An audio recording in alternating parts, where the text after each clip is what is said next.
Everyone আজি আকৌ নতুন এটা ভিডিঅ'লৈ আপোনালোক সকলোকে জনাইছোঁ স্বাগতম। আৰু আজি বনাইছোঁ কি জানেনে, আজি বনাইছোঁ মানে চুঙা চাউল। আজি ঘৰত মানে বৰা চাউল যিহেতু কুটাই আনিলে, কুটাই অনাৰ পিছত আৰু মই ৰখি থকা নাই, মা আজি চুঙা চাউল খাম দেই। আৰু খাম বুলি ক'লেতো মই ৰখি থাকিব পাৰোঁ নি, সেইবাবে চাউল তাউল জাৰি মেলি মই দিনতে তিয়াই থৈ দিছিলোঁ। আৰু এইপিনে মায়ে চুঙা কেইটামান চুঙা দুটা কাটি আনিছে, যিহেতু আমি মানুহ তিনিটাহে আৰু পাপা ঘৰত নাথাকে, ভণ্টি ঘৰত নাথাকে, আপোনালোকে জানেই। আপোনাৰ এইপিনে মই চুঙা পুৰিও পিনি এইপিনে কাটি লৈ দেখিছেনে, মই মানে কামত বহুত ফাষ্ট। এইপিনে অকণমান খায়ো লৈছোঁ দেই, একদম দেখিলে ৰ'ব নোৱাৰি এনেকুৱা বস্তু।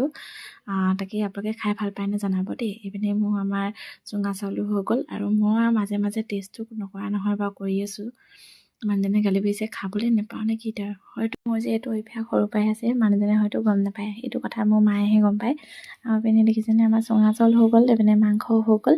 আৰু মই চুঙা চাউলৰ লগতে কিন্তু ভাতৰ মানে আঢ়ৈ চাউলৰ ভাত কেইটামান লৈ লৈছোঁ। মই মানে বেছি খাব নোৱাৰোঁ, অকণমানহে খাম মানে, সেইবাবে লৈ লৈছোঁ। আৰু মা খালি দেখিছেনে। আৰু এইপিনে আমাৰ ছোৱালীটো আজি ক'বই নালাগে, চুঙা চাউল খাবলৈ উৎপাত, তাই যিহে, তাইৰ উৎপাততে আজি খোৱা হ'ল। বাৰু ভিডিঅ'টো